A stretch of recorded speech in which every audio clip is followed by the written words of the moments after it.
There we There we Live. go. What's up, guys? What is up? Welcome back to another episode of Deck Talk Podcast. And real quick, I want to apologize. I had technical issues, and I'm not talking about Pappy this time. So we, it is time for a new computer. But before we get started, let's take care of some business. Ready to hook into some serious bass? Grab Bruiser baits, a tournament-proven soft plastic and hard plastic baits that is proven to put fish in the boat every time. Bruiser Baits, fish the best. Get yours at bruiserbaits.com and make sure you use discount code DECKTALK10. But guys, if you don't know, I'm Colin Burnett. And I'm Pappy J. How's all the people out there in the old scroll land? How y'all guys doing? Hey, we're gonna have another great episode here, and can't wait to get into all this. So stay tuned. Yes. So guys and gals, if we have a special guest coming on, and I've been real excited since I cast. We got to meet the Pluff Mud Princess herself, and we're excited to have her on. But guys, if you do not know the Pluff Mud Princess, this is Katie Joe. Katie, thank you so much for coming on. Yeah, of course, guys. Thanks so much for having me. And I'm glad we got to, meet at ICAST and, find a time to sit down together. That's it. Absolutely. That's it. And so can you tell everybody? Because I hope. I mean, when we go live, we usually have over in between 2,000 2,500 people. So I hope all of them are followers of yourself. So how did you one get into fishing, and then what made you decide to start a social media and a page and stuff for Pluff Mud Princess? Yeah. A lot of people, and when they, talk about how they started fishing, that's a lot of times, their dad or their brother or their uncle or somebody, taught them, how to fish from a young age. And I tell people in an ideal world that would have been how I learned. My dad, he loved to fish. He was a big bass angler, and in an ideal world, he would have took the time to take me fishing and, been out there showing me how to cast and tie knots and things like that. But unfortunately, he had a, type of heart disease. And so a lot of my Mm. childhood was, spent seeing him have heart attacks and go to the hospital. And so a lot of things that, Uh, nobody wants to go through. But, he passed, unfortunately, when I was only 8. So there just wasn't a lot of opportunity for me to really, learn from him or start young with fishing. And so for a long time, fishing was kind of lost for me. And it was in one of my teenage years, I met a guy that liked to fish. And one, Christmas, he got a fishing kayak. And I was like, I want a fishing kayak, And so I went and got a fishing kayak. I remember I was like, Mom, we need to get a fishing kayak. She's like, okay, I guess. And so we got it. But I tell people it's just, even from that first trip, it was not only just something that was so natural and something that, I enjoyed, but, it felt like a way to connect back to my dad as well. And so, once me and that guy broke up, it was just that realization of, if this is something I love so much and I want to go and do, why don't I just go do it? Why do I need anybody to take me? And so right. I went out on the water, and some days I caught fish and other days I didn't. But, just like in life, you learn from your mistakes and you improve along the way. And so, that was 11 years ago now. And so Wow. about 5 years ago, I had my little boy, my son, and, if you have kids, you can understand sometimes, you lose that community you maybe once had. And so it was a time when TikTok was kind of, COVID, just before COVID was kind of going Mhm. on, and TikTok was big, and just, was scrolling through there like a lot of us do, and, saw some of the videos, and I'm like, why does this video have 10 million likes and 20,000 million views? Like, it doesn't make sense. This is the silliest video I've ever seen. Like I could do this in my sleep. And so, like, in a way, I just started making some silly fishing videos. And also at the time, TikTok Live was big. And so just kind of started finding community through there that, like, hey, there's other people that enjoy fishing, enjoy being on the water, enjoy having the good time, with the outdoors and what it can bring, that tranquility. And kind of grew from there in the different platforms as far as social media. But it was through there that, I realized other people, maybe didn't have that opportunity to start fishing from a young age or didn't have a mentor to show them how to fish. And so that's where a lot Exactly. of the education component, the education events and classes I do come from that because, I feel like everybody should have the opportunity to learn how to fish. It doesn't matter where you are in life, it should be something everybody can enjoy for sure. Yeah, and its thing is we tell people all the time it's something about being at the water. If you're fishing from the bank or in a boat or a kayak, water therapy does wonders for your soul and mind and all that as well. Um, and so we we thoroughly understand. My big problem though is when I take people out. Oh, It's here we hard to go. get somebody to go out with you during the week. That will contribute to the fish catch, and so most of the time, like they'll go out there and he will only catch one or two fish. So, but Hey, do you well, have whoa, that whoa, whoa, problem whoa, whoa, too? whoa, whoa, whoa, whoa, whoa, whoa. Now let's back Pointing up just a fingers. minute there, big dog, because the last time we went out, I do recall Yeah, you you got me blanked. last time. You blanked. Yeah, Okay. So you did. one or two fish, 1 or 2 points. It don't matter. A win's a win. So you can sit there and talk all you want to, but Yeah, yeah. it I is will what it say he did, is. but there's no video evidence of that. So, We don't need it. We Yeah, don't need it. it didn't happen. Yep. that's right. That's right.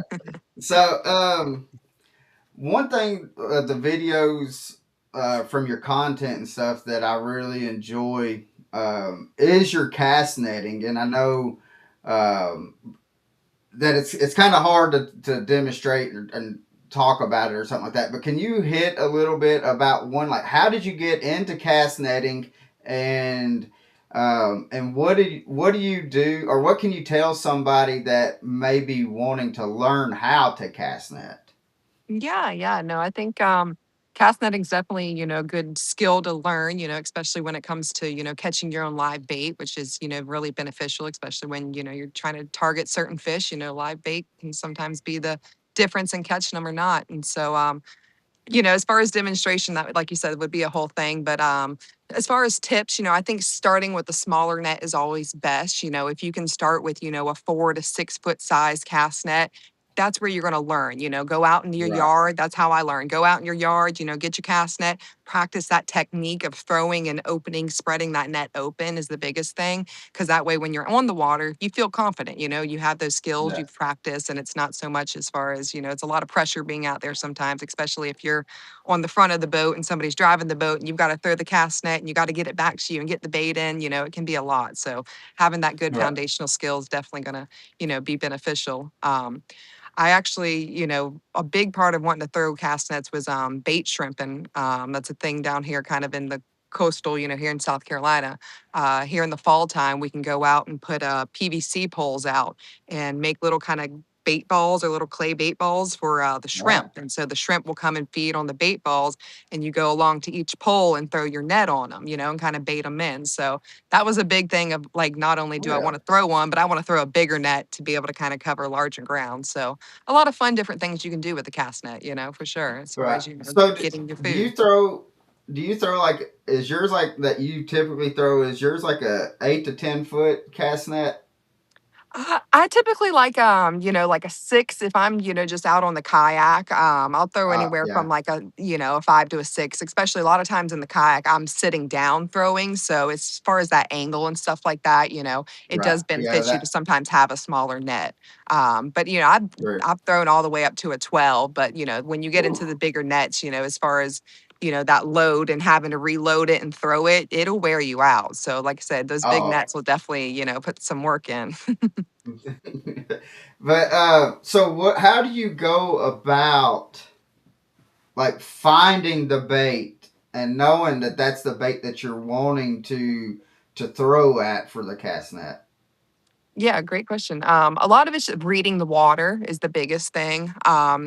time of year is going to be another factor. A lot of times, especially as we move kind of into the fall and into the winter here in the low country, a lot of those like readily available bait sources, live bait sources, are going to move off. They're going to move down to Florida because our waters get too cold here. So a lot of it Right. is knowing the time of year. Like, in the summer, we have, shrimp in our creek, and you can almost go up into every creek and throw the cast net and get some shrimp off the bottom. As far as like the mullet and, finger mullet and, like mud minnows and things like that, you just kind of read the water. You're sitting there, you'll see them, the little kind of V or little wake that they make coming up the creek, and you just got to be ready. So that's where having those skills and being able to open that net and get it on top of them as they're coming, is definitely going to Right. benefit you for sure. So it's important to be able, and I think what that you call it like pancaking the cast net. Am I correct? Yeah, yeah. Uh, If you open it up, so yeah. so you want it is important to make sure that it does spread completely out by the time it hits the water. Is that correct? It's gonna improve your chances for sure. I mean, like, it's kind of a joke as far as, like, tacos catch bait too. So, like, if you throw a net and it doesn't open and it kinda makes, like, a little wonky, Right. whatever, it's called, like, a taco, and if you're on top of bait and there's enough bait, you might get lucky and catch some bait as well, but having that net wide open, not only are you improving that I can't think of the right word, like, your circus space, So your surface area, right. you know what I mean? You have a larger area to be able to catch Right. that bait. And especially depending on depth of water as well. You know what I mean? If you need to drop that net down and it doesn't open great, you know what I mean? As it sinks, it's not going to sink the way you want it necessarily. So it's all kind of just depends on, the bait you're catching. But primarily, yeah, you want to try to open that net the best you can to catch your Right. bait. So Yeah. so have you ever caught like any big fish while cast netting? Oh yeah, yeah. You'll down here in the low country, you'll definitely run into some redfish and trout and things like that. And it's always a fun experience, especially if you have a smaller net, when you catch a larger redfish in the net and you've got to kind of reel it back into you. It's it's fun. But yeah, no, you cannot take them for sure with a cast net. You gotta let them go since they're game fish. So Yeah. have you caught a large amount of fish, and is it heavy to pull back in? Yeah, yeah, depending on what you get, especially in the summertime, a lot of our menhaden, you'll sometimes get a lot of smaller menhaden. And so if got a large enough net and you get enough of those in that net, a lot of times they'll get stuck in the mesh of the net. And they call it's called a see all these fun terminologies we have for fishing. It's called a Christmas tree because all the little menhaden will just be stuck in the Mm, net and you hold it up like this. The way the cast net comes down, it looks like a lit up Christmas tree.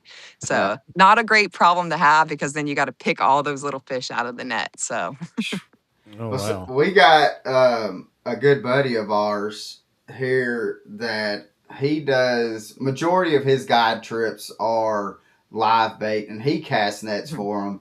And we've been out with him quite a few times, and it's interesting to see him actually go out and do it. mhm, And he's phenomenal with the forward facing sonar, and he can just mhm, go and just look at the screen and be like, oh, I don't that's not the ones I'm looking for. And mhm, he's like, I'm needing it to be 5 to 6 inches or whatever. And he said that's what the mhm, and he'll tell you. And it's amazing to see him go out there. And like we've gone, and he's cast netted on some stuff, and he's pulled in like, I don't know. It seems like it's 40, mhm. 50 gizzard shad that he's got in his Nice. net, and I'm like, I don't know. My dad tells me, he said you need to learn how to do it, and I'm like, I'd rather once I get out there, I'm just ready to go. And so, Yeah. but it's very interesting to watch, Mhm, and um and I think and I think that's the reason why I like watching your videos on the cast netting is because it is very much a technique, and once you kind of get it, it's like riding a bike from what I figured. I mean, I may be completely wrong, but um, to once you get it down, it could be very useful for you. yeah, yeah, and like I said, a lot of it is having the proper technique, as far as how to hold the net in your hand and how to hold it a proper way to make sure when you toss the net, it opens up. I feel like y'all came to, we had a cast net throwing contest at the FiTech booth at, ICAST, Yeah. but a lot of the people that I helped, not to say the ladies did better with the instruction and taking, as far as what to do, but some of the guys, I think when they go to throw it, they want to sling it. They want to like throw it out there. And it's like you're almost letting those weights, you're letting that weight and that momentum of that net. And if you're holding it correctly, that momentum of that net will kind of spread it open versus you're chucking it out there. I feel like a lot of people Right. tend to chuck it where it's more of just kind of letting the motion of that, what you have in your hand go. So, We got a question from the traveling fisherman, and he says, "Is there any tips for a beginner wanting to learn to use a net?" mhm. Yeah, so like I said, start small. I think starting with a smaller cast net, and learning that technique as far as how to hold it in your hand. Y'all even saw, there's a way to kind of, you know, make those wraps with that rope in your hand to where you're not having anything caught up in your hand, and then making sure that when you put that actual net in your hand, you're aligning it properly to where when you go to toss that net and that momentum, it's spreading open versus trying to chuck it out there. So there's a Yeah. lot of great, tutorials and YouTube, videos on how to, throw a cast net. I think everybody, who throws cast nets has their own little kind of personal twist on it per se. Right. The way I learned is holding it in my teeth, and some people are completely against that, but that's just the way I learned and the way I like to throw my net. And so it's just Well, like see, anything else. that's what I was. That's what well, I was going to kind of wanted to know: is there any obstacle or obstacles that are harder to learn to throw a cast net versus other areas? I guess I'm not. I don't really know the terminology or anything like that because I don't throw a cast net, obviously. But is there something harder to learn how to do that, or is it just kind of basic knowledge? I guess. Is there an easier way to learn, you mean? Yeah, yeah. I guess so. Yeah. Yeah, like I said, find, personal preferences, everything. So, find a tutorial, whatever you like online that, it fits well and this makes sense to you. And then, like I said earlier, go out in your yard and just practice throwing that cast net. Practice opening it up. Practice how do you put your line back in your hand, because that's a lot of thing is, people will throw the cast net, but then they don't realize, okay, you need to be ready to get that rope back in your hand and looped back in your hand correctly. So when if you didn't miss the bait on that first cast, you're ready to reload and go back again. So practicing is the biggest thing. Go in your yard, get a 4 foot cast net, 6 foot cast net, because I feel like a lot of guys are like, I can't throw a 4 foot. I'm a man. I'm like, whatever, get a 6 foot, whatever makes you feel Yeah. like a man, like get the 6 foot, go out in your we, yard, get a cleared area and just practice throwing it. That's the we ain't biggest trying to thing. kill your pride or nothing, but No, hey, yeah. He's I, like, I've got 2 more feet in me. I'm like, whatever, go for it.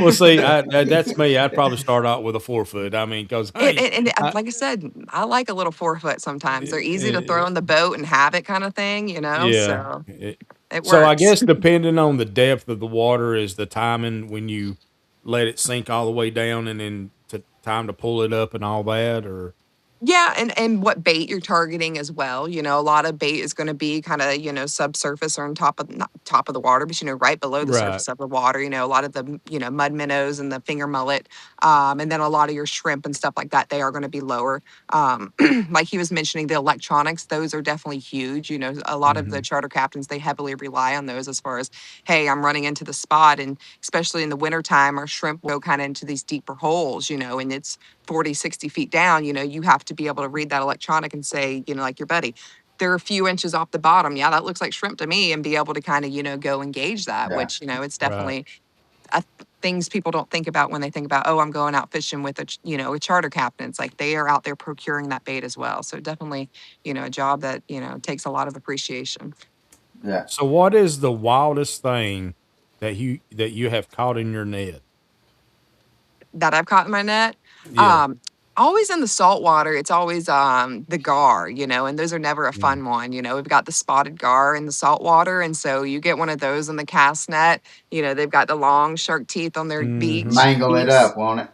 Yeah, yeah, tangle your net all up, tear it all up. Yeah, they are no fun to catch for sure. So always try to avoid those definitely. So no baby gators or anything like that? All right, we're live, aren't we? No, I'm no, no. I try to stay away from the gators.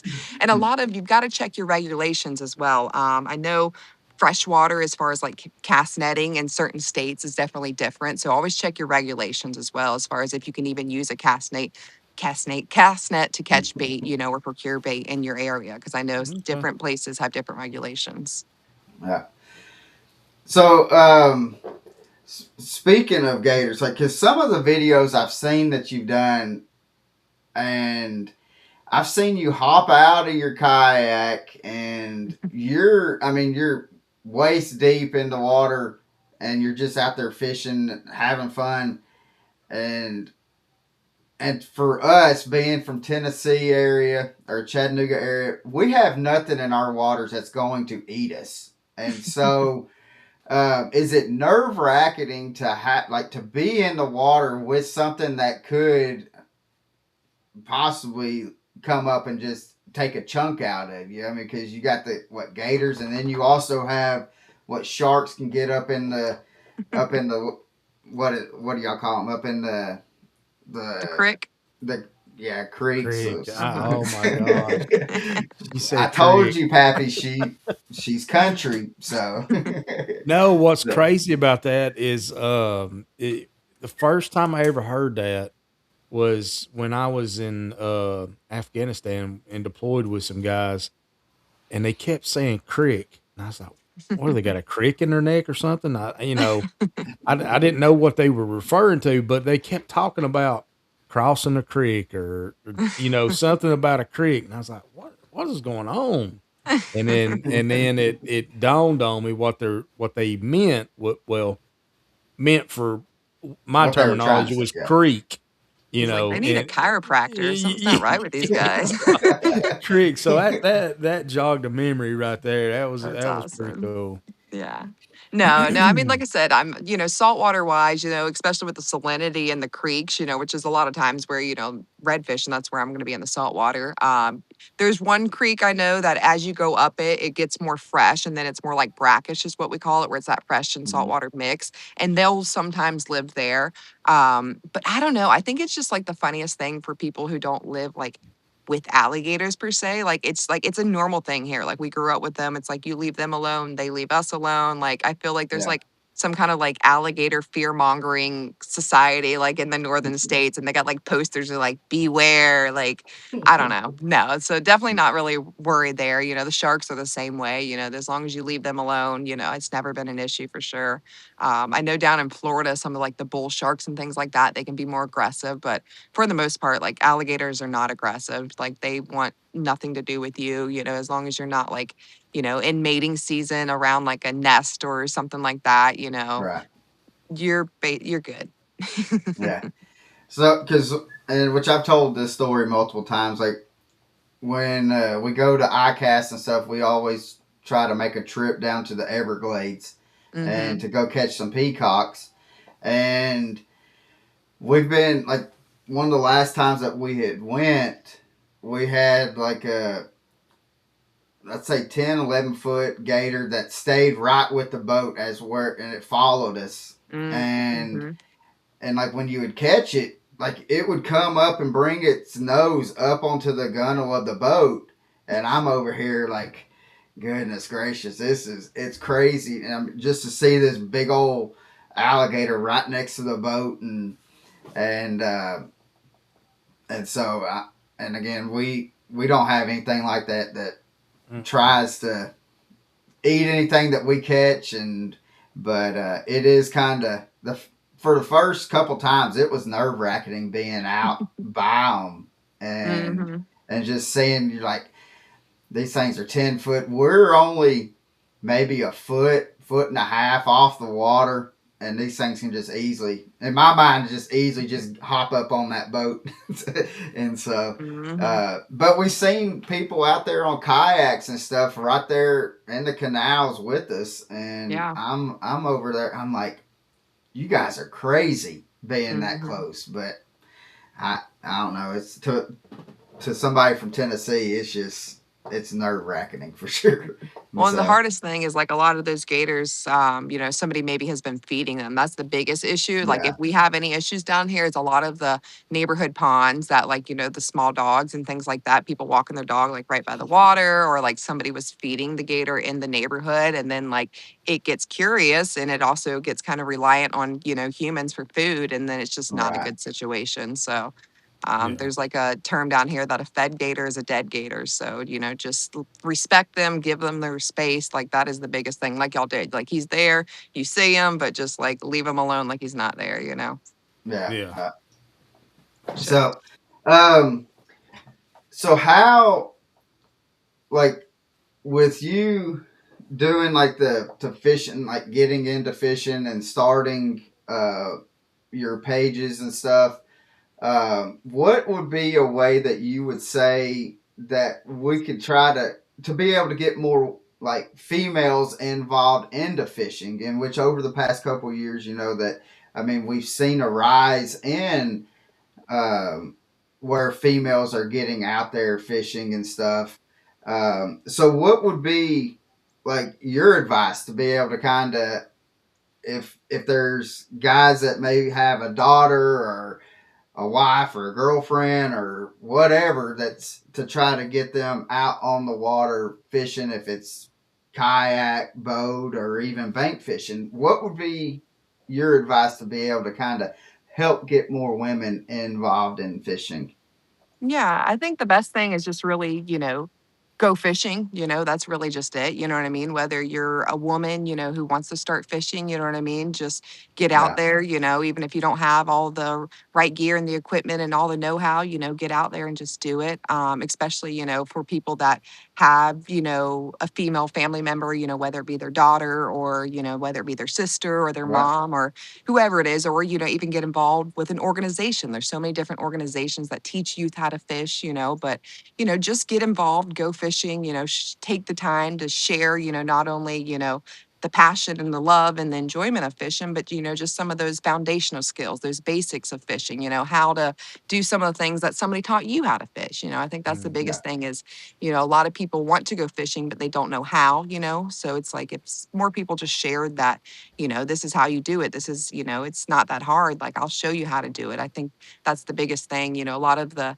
educational classes. I remember one of the first it was a fishing 102, a ladies fishing 102 I had. And, at the end of the class, I had a, older woman come to me. She's probably in her 70s, 60s, 70s, and somebody would be like, older. I'm sorry, that doesn't even sound right. There was a experienced lady in life, but she came to me and it was just really sweet where she came to me and she, took my hand and she was like, I thought I was like, oh gosh, I messed up in the class or something. But she said, I just want you to know I've been fishing with my husband at the back of the boat for 25 years.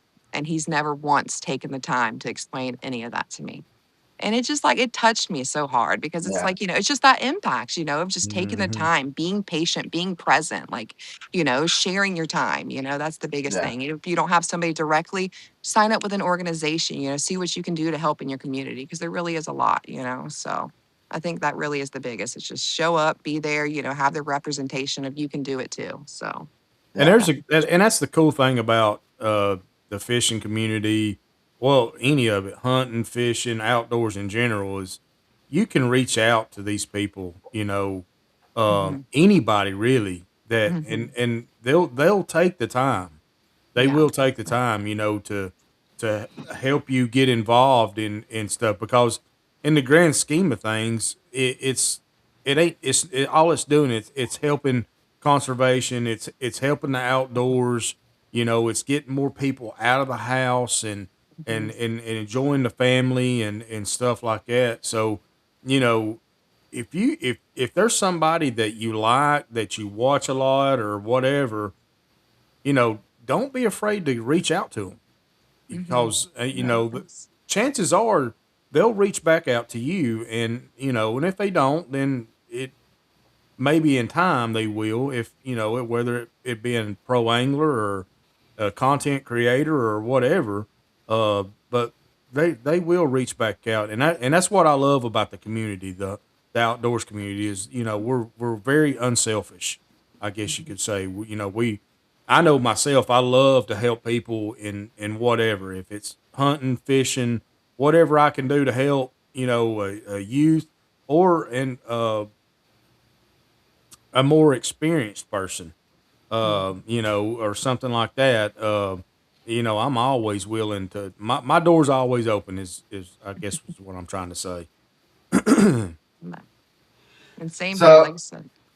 um, the traveling fisherman said, "What is your favorite species of fish to target?" Mm.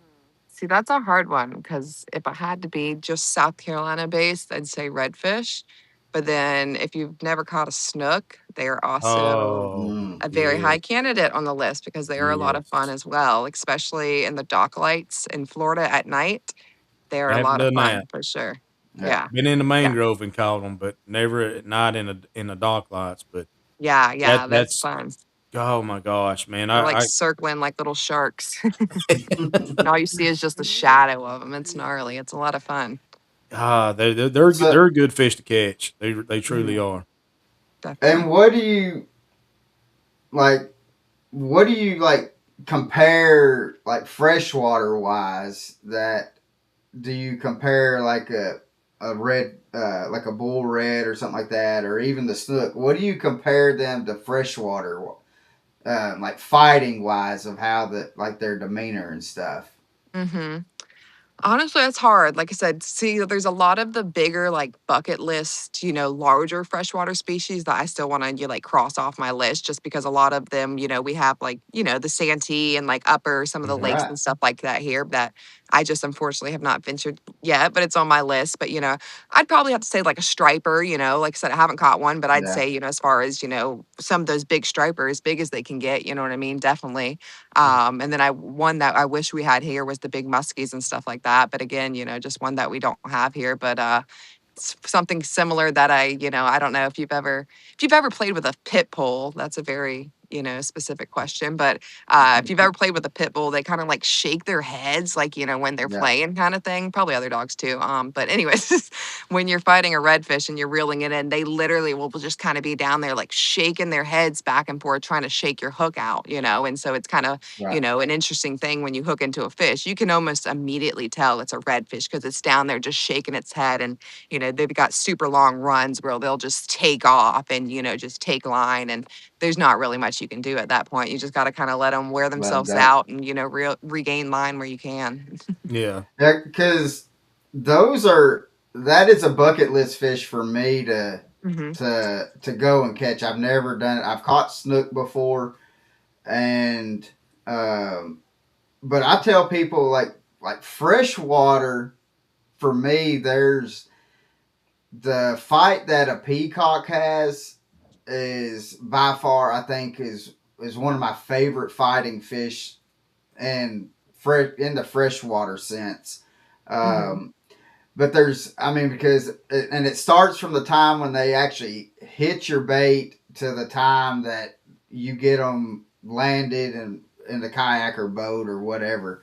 Hmm. Um, because it just seems like they're just 90 to nothing, just going. And when they Hmm. hit, I tell people, and they, because like when we go to the Everglades, like we'll use a like the smallest whopper plopper, like I think it's like the 80 or something like that, Hmm. and we'll throw. And when they hit that top water, I tell people it sounds like somebody's throwing a cinder block into the water, just how hard it is. And I'm like, man, there's nothing like it. It's to me that's my favorite freshwater fish to go and catch. So when I have an opportunity to go, that's what I love to do. But the the big reds like that are definitely on the list to be able to go try to knock out here sometime soon if it's because we got people that go down to Louisiana Hmm. and so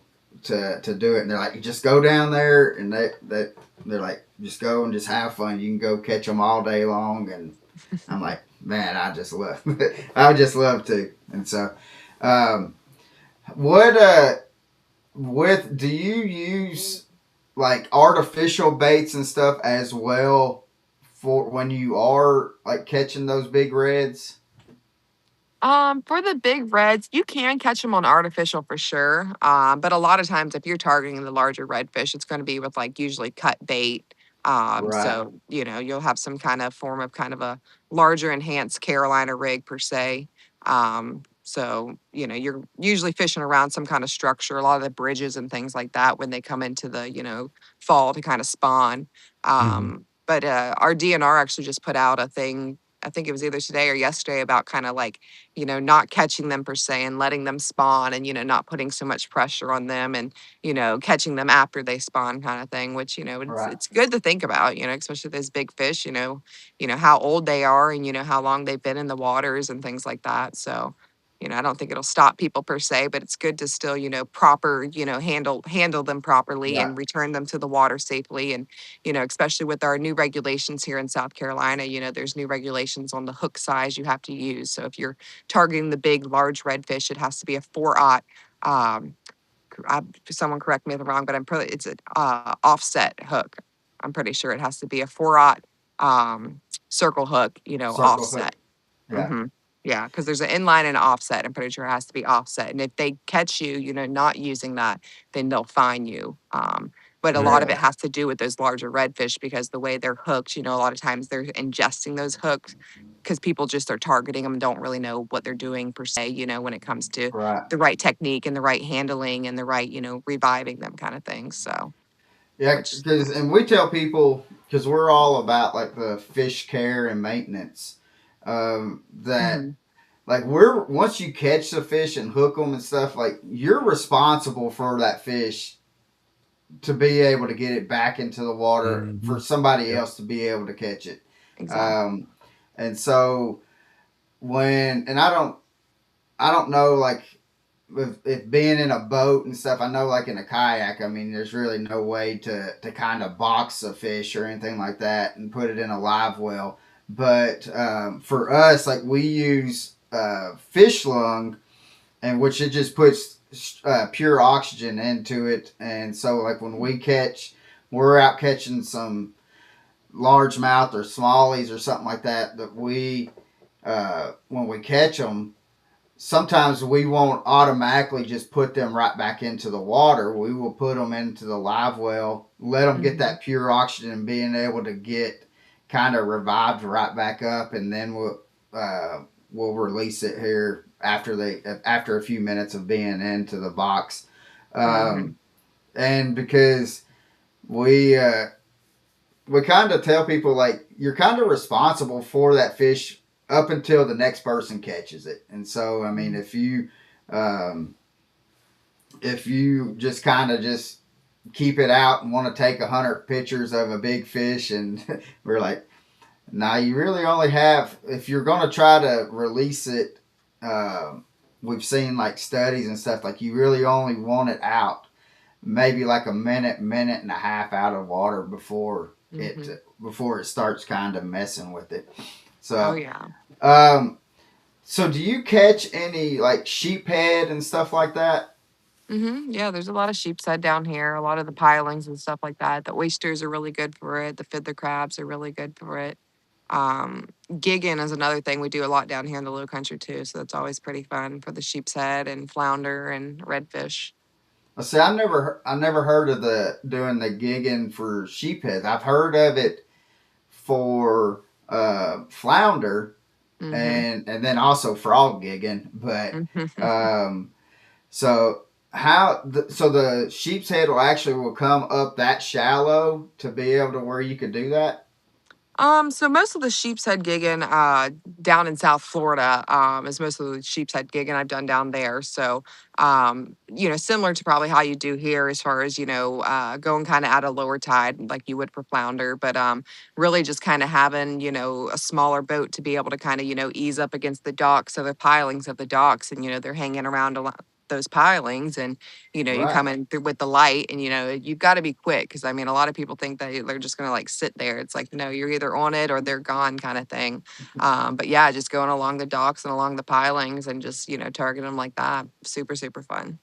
I bet. I can only imagine. And so with because this is something that we don't have to even think about foresight because we don't have tidal water, and Yeah. so how how do you like if you're going out? Let's say we're going to Charleston and we want to go out and hit these creeks or whatever you want to call them.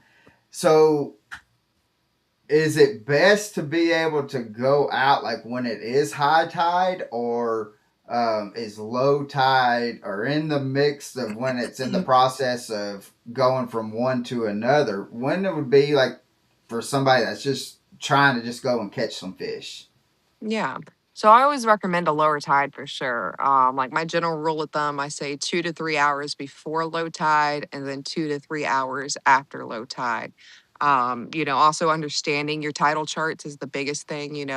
Right, There's technically they say like two tides a day, but there's like four tides. Really, there's a high tide, low tide. And so those are rotating every six right, hours. So the biggest thing is understanding like that water flow, as far as, those fish are dependent on it. So wherever that water's going is where the fish are going to go in a way, like a lot of the creeks you fish up in may not have water in them at a certain time. And so, low tide is definitely going to be better because you don't have as much water to cover, right? There's not as much ground that the fish can go right, and hide in per se. You'll go up in the grass at high tide.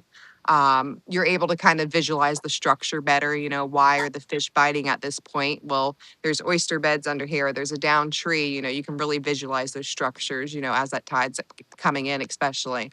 And then, like I said, you low tide with that water being reduced, your bait is kind of more, sectioned off. And so a lot of times those fish just can't get to that bait. And so if you have what they want and you're in front of them, you're going to get them. You know what I mean? right. So, it definitely helps at a lower tide.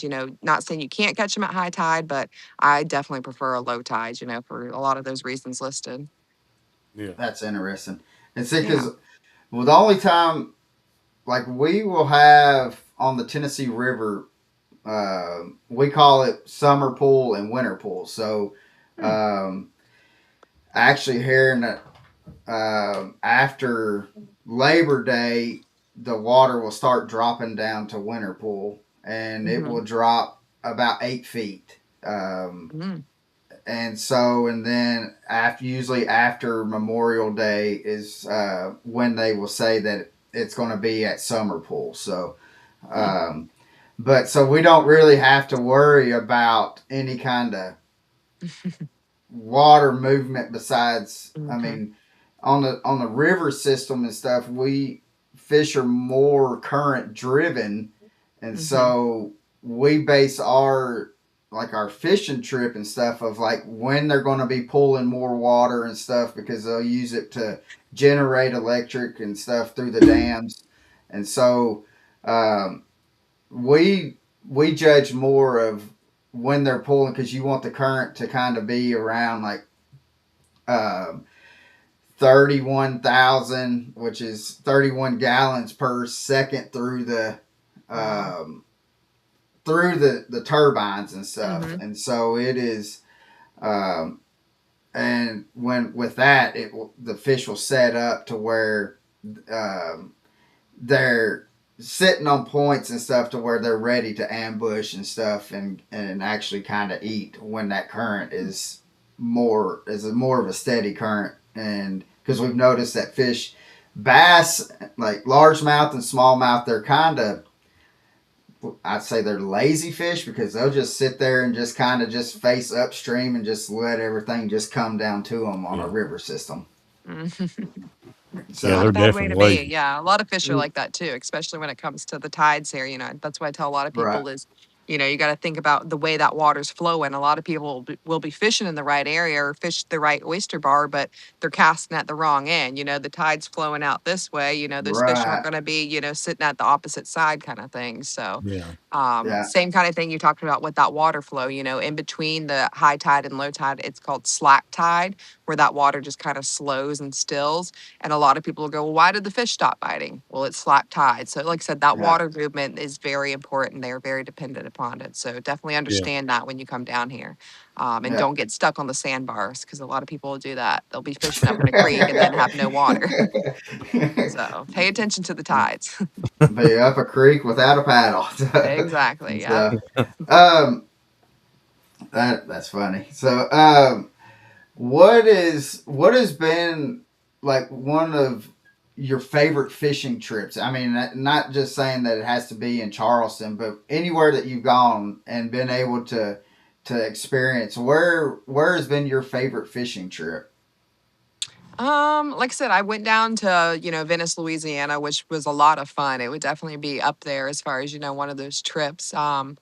It's one of those things that, how everybody's like, oh, this place, the fish are always biting and you're always going to catch them. I was like, it's still fishing, like when we went up Yeah. there, it was blowing hard like every single day, you know what I mean? And so conditions were a little different than they usually were. And so we had to work a lot harder to find the fish. But again, once you find them and you're on top of them and like seeing those big yellow school buses like bust out of the water for your bait, like it's insane. There's nothing like it for sure. But then more recently, I, went up to the Tennessee mountains and went fly fishing, with my little kids and stuff like that. And, that was just a special memory as well. Like, being up there and catching my first trout on fly and, being able to spend that time with them and watch them reel in trout, So I Yeah. don't know. There's so many good memories that it's hard to, quantify just one. So, but definitely a few of my favorites for sure. What is a bucket list fish for you to go and catch? Maybe you've already caught it or something that you're wanting to go catch. Definitely offshore, I'd say for sure. I definitely want to probably a blue marlin or like a sailfish or, some kind of pelagic fish that, I just need to get offshore more and have some friends with big boats and, expenses to be able to go out there. Cause like I said, it's not, as The- easy as going inshore for sure, but, it's a lot of fun. And then, also I want to travel some more, so like Australia, it's got some really crazy reef fish and insane things over there. And so, a lot of list places versus fish. It's like I want to go there and Right. just see what they have and explore it and catch what's there for sure. So Yeah. definitely one of those. That's sick. Well, because and not being, I mean, the closest beach to us is Tybee Island, and it's Nice, yeah. 5.5 hours. And Hmm. um, so when we think of like bucket list fish, we mainly just think of freshwater because that's what we have around. To have Hmm. somebody say, well, "I want to go catch a marlin," it kind of blows my mind. Just to be like, well, I mean, I've never never really even think about There's putting options. salt There's water. so Yeah, many there is. options. So, so have you ever caught a shark? And and how do you go about like once you get it in? How do you go about like handling the shark? I mean, because I know you don't want to really try to get it in the kayak with you or whatever. So Oh yeah, no. I mean, hopefully, like I said, a lot of the sharks that you'll catch around here, unless you're like targeting some of the bigger redfish and stuff like that, sometimes you will hook mm, into some of the larger sharks. But some of the, mostly it's a lot of like black tip, smaller black tip sharks and yeah. bonnet heads and things like that. Um, and I mean, the best thing is don't bring them into the kayak, don't bring them into the boat because, like I said, they're thrashing around, they're freaking out, they've got sharp Oh yeah. teeth. Even their skin, a lot of people don't realize it's very tough and it can actually cut you pretty bad as well. Oh, It's yeah. like an armor, yeah. So Yeah. that's just don't even bring them in the boat. The best thing is, bring them to the side of the boat. For the smaller ones, you can use pliers if you know what you're doing, and just get the hook and kind of shake them off at the side of the boat and, get them off that way. But a lot of times, those longer dehookers, if you, again, if you're going out there and there's a chance of you hooking into a larger shark, have the proper equipment to be able to handle Right. them. It's going to save you time. It's going to save the shark and their mortality, So those longer dehookers, same thing, side of the boat, grab the hook, use those dehookers, get it out, and then just let them go. Don't even bring them in the boat is your best bet for sure. Same with Yeah, the because stingrays. oh, I tell you, and I've caught a shark. Is a I've caught a black tip and a bonnet head. Which when Mhm. the first time that I caught a bonnet head, I was like, I got a hammerhead, Yeah, and yeah. and so, but we had gone out and actually out of Charleston, Nice. and we had to go 50, 60 miles out to get into the Gulf Stream. Mhm. And so when we had gotten on to where had caught a couple sharks, and uh, so we actually got it into the boat, and the guy was like, "Here, you want to take it home?" And I guess they eat it or whatever, Yeah. um, and so I was like, "Nah." And so, and I actually got to hold uh, a little shark, and it was funny. Like the guy, the deckhand, he was wanting it, and so he was like, "Here, just grab the tail." And so he said, "But we got to kill it before we put it into the box and stuff like, or into their cooler that they had." Mhm. And he said, "Just grab it by its tail and like." He said, "And just windmill this thing onto the deck of the boat, and just wow, wow." And that's how That's he not ended good. up. And so I was like, "All right." And so, No. and so he, but I was surprised like that how you talked about their skin and stuff. I would Mhm. think that it would be like smooth Mhm. um, and just like real slippery, but Mhm. it felt like like sandpaper, not really Yep. fine grit Mhm. sandpaper, but it was a little bit more gritty than that. It was Yeah, kind of for sure. surprising. Yeah. No, sharks are definitely, a thing of topic down here, especially like around a lot of the commercial and recreational anglers because, Hmm. especially Florida, they're just really bad as far as even being able to go out there and catch fish. Like they'll come and, actually eat your catch before you can get it to the boat. And so there's been a lot of talk about like more people actually eating shark because there's so many of them and they really need to. And Right. then there's like the whole thing of like, obviously certain species are protected and stuff like that. And then, like you said, why would I want to eat a shark kind of thing? But, Yeah. you know, people say they're good, and you can, with your, valid fishing license, saltwater fishing license, keep sharks and eat them under certain species, but definitely don't do it like that guy, just, dispatch them humanely, a lot of times you want to No bleed them windmills out is because what they you're have a very saying. metallic taste, but definitely no windmilling. I wouldn't. So Maybe don't drop that and charter and name I anywhere. and I will just say this. I was probably about 11 or 12 when that happened. So Seeing you're but still that's all, scarred. Yeah. and that's all that I remember is him just windmill that sucker. See, because that's how a lot of people are just, yeah, frustrated with how many there are, like the shark Yeah. predation. But at the same time, it's like there's a way to go about it. And So I wouldn't, yeah, wouldn't recommend that. so uh do in Charleston, does the tarpons come up that far?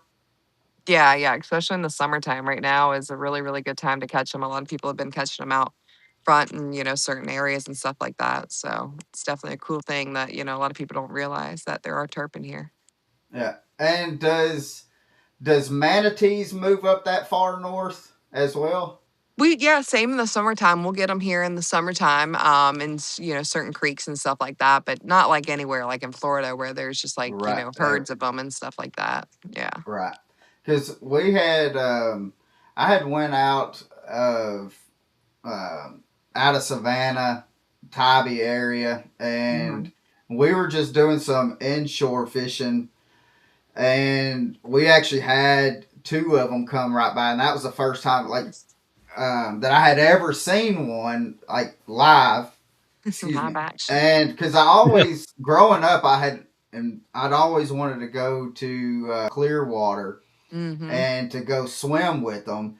Mm-hmm. And but then they broke my heart when they come out to where you can't swim with them anymore. So, Yeah. um, but I didn't realize that like how like massive that those things are too, and they just kind of Mm-hmm. just swim and float around and stuff. It Mm-hmm. was kind of amazing to see them in person. So Yeah, definitely. Yeah. They love the fresh water, so they always come up to people's dock to drink the fresh water from their hose, which again is contraindicated. right, they who Happy, who was it that we had on and that we were talking about manatees? And he said that they would leave. Some people would leave like a water just kind of dripping from their Yeah. docks and stuff. Mm-hmm. Um, Um, I don't know. Yeah, so that's what I was thinking. Man, I know I've heard that. And I was thinking it was a video, but it was a guy that was we a guest that we had on the podcast.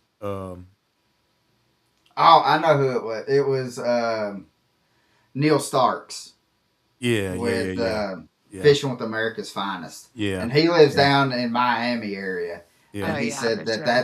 that is a problem that they've had, especially uh, when they've kind of that they're not on like the main channel, that they will when they kind of go back up into Hmm.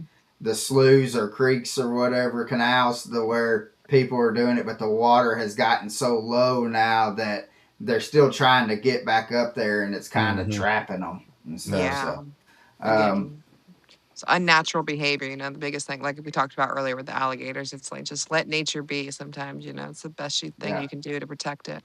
Yeah, yeah, without a So, doubt. do you have? I know you do like events all the time and stuff to where you speak. Do you have any events and stuff that you have that are coming up?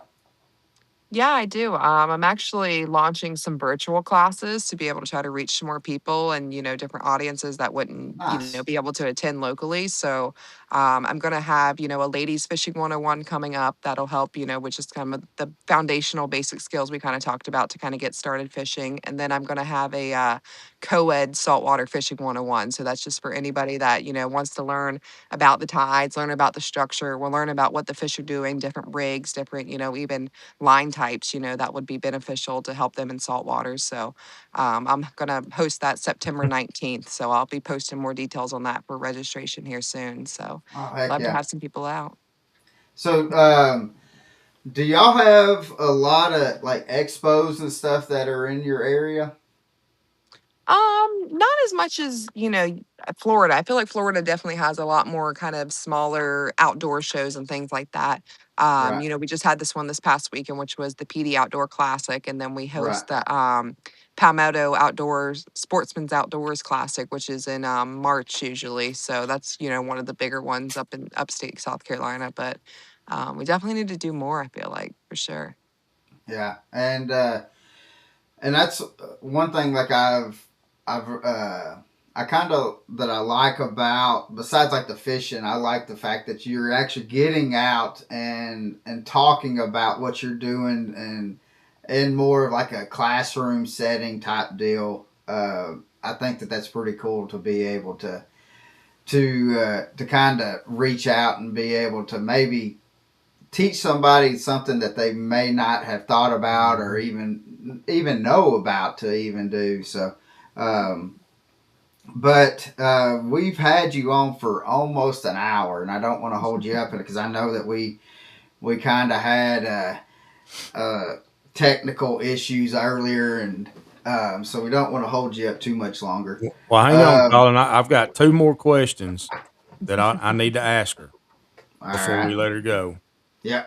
The first question is, could you explain to our audience that may not know what pluff mud is? Yeah.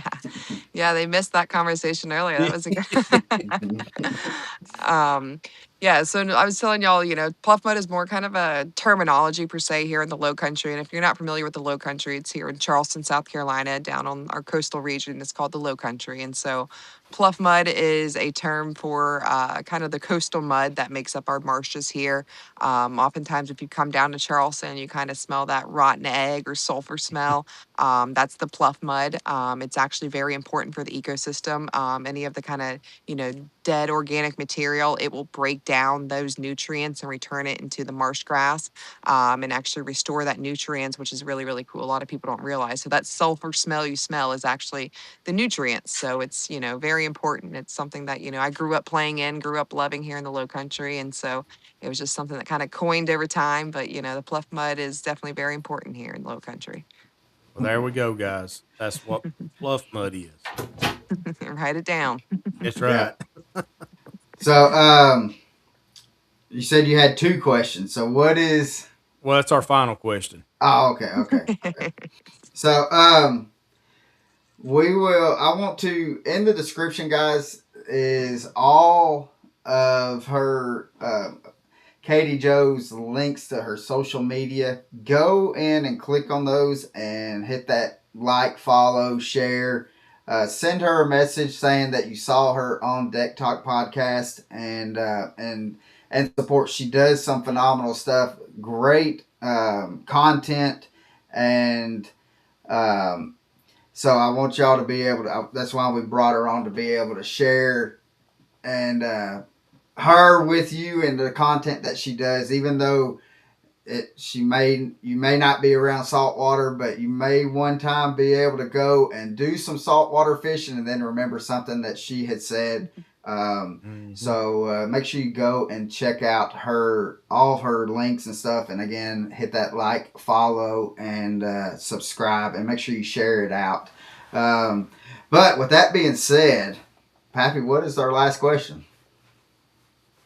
Well, first, I just want to say, Katie, it was a pleasure having you on the podcast. I mean, just listening to you, the knowledge that you have gained over the years of doing what you do, and you could tell you're very passionate about it. It's very rewarding, in I guess you could say.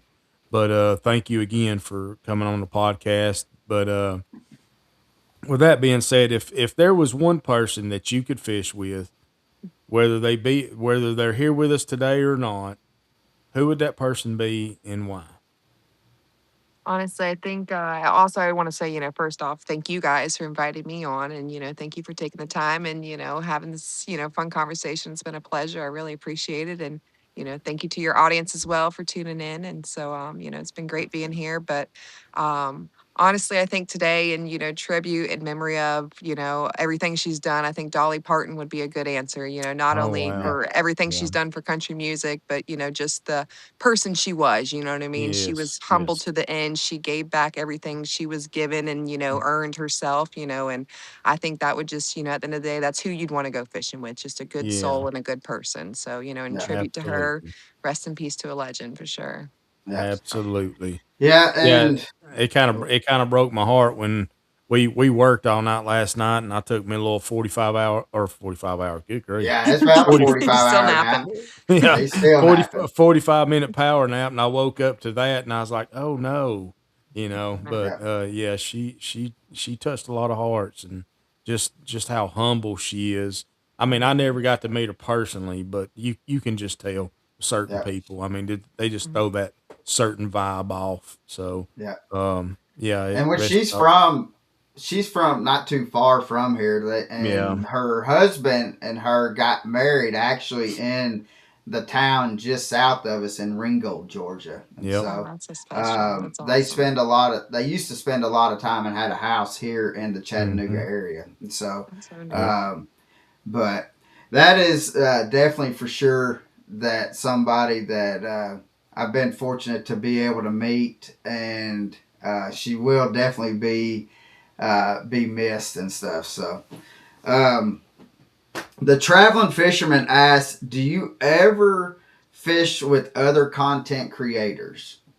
Yeah, definitely, definitely. There's a lot of people that I need to probably, like I said, as far as the freshwater goes, I need to get up there. I know there's a few people I owe some trips to, so yep. definitely, Come yeah. on. Always shoot me a message. I'm always happy to, not only go and explore new places, but catch new species, and meet new friends along the way. So You took definitely, that 45 hour power nap too, didn't you? I think I need a 45-hour power nap is what I need. Yeah.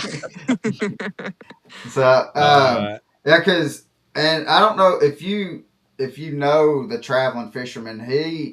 His wife is Hmm. a travel Nurse. nurse, and Cool. so their home base is out of like Tampa area, but right now That's so he's in random. Maine, and so like the past Hmm. year they've been in Alaska, Cool. and then oh shoot, in Missouri, uh, doing, and then they went down to Florida, and now they're in Maine. They're fixing to in a couple of weeks. They're going to be heading somewhere else, and Mm. so, um, but yeah, he's a good one as well. So, um, but Katie Joe, thank you so much, and we need to have you on again, and because we thoroughly enjoyed the chit chatting with you and learning stuff, because all the saltwater stuff is very new. We're as green can be when it comes to saltwater, Hmm. and so,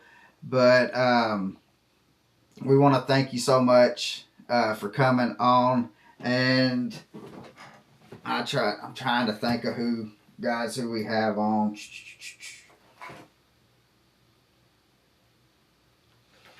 Um, I think next week we have. I don't have it in my calendar. Maybe this one. Um, oh, we've got Boyd Duckett coming on next week, and he is going to be talking about. We're going to talk to him about the new rules and stuff that they are doing with the Toyota series, and I think the BFLs. So there's new rules that they are coming out with just this year. Um, so so tune in for next week. Again, Katie, thank you so much. Maybe sometime that we can get together and go wet a line if you come up here to Chattanooga area, or if we happen to head down that way, it'd be a pleasure to go out and wet a line with you. Yeah, Which definitely. we'll be out Always have an that we'll invite be down out here. that way next Bassmasters Classic. When we talked about the expos earlier, I was like, wait, I think they actually are. We're actually getting something here in South Carolina. So yeah, Yeah, no, that'll be yeah, Yeah, awesome. That'll be great. Yeah, well, yep. yeah. maybe we'll plan for them. We'll go get some redfish and we won't do any shark windmills, okay? Oh man, she kind of broke my heart when she said Well, that's not the I proper tell way you of doing what, it, Pappy. I tell you what, Katie, we'll just windmill him off the boat. How about that? Yeah, I don't know. I'm yeah. telling you what. I'm like, next time I see y'all, I'm gonna just be already going. Yeah, when we're crossing paths, that's all we do, and we know that's saying, "What's Yep. up?" Yep. You already know the signal. He was like, I was like 10 when that happened. It's like, wow. He still I remembers tell you, vividly. I remember that windmill, and I try when I play slow pitch softball. I try to do the same windmill. So They're like, son, what's wrong with you? It's like, I learned this from a shark trip, coach. Yeah, that shark yeah. trip, that's it. Yeah, silly. Well, So thank you guys. Awesome. It's been a thank Uh, you pleasure, so truly. much. Thanks for having me on. thank Y'all you. have a good one. All right, take care, guys. All right. Bye.